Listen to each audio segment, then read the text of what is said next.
בחלק שני בגלל איזה משהו שקרה. טוב, אנחנו הולכים לטפס פה. מנואל המשוגע הציע במקום ללכת 7,000 מטר, והוא רוצה לנסות, אני אלך איתו, אני לא יודע. מנואל נותן לי יד.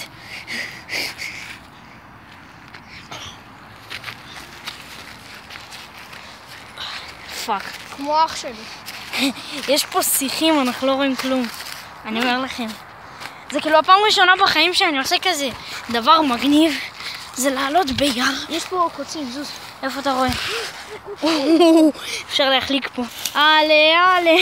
מפחיד פה לאללה. אני עם כפכפים ו... מה?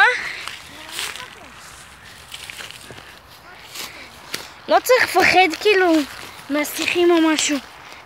השיחים עדיף להתאפס גם. לא, ועדיף כאילו לפחד מהשיחים מאשר לפחד ממשהו רציני. אנחנו כבר עולים. אני לא ידעתי שנעשה את זה. כאילו, לא האמנתי. קח איזה מקל. תחצוב לנו שיחים.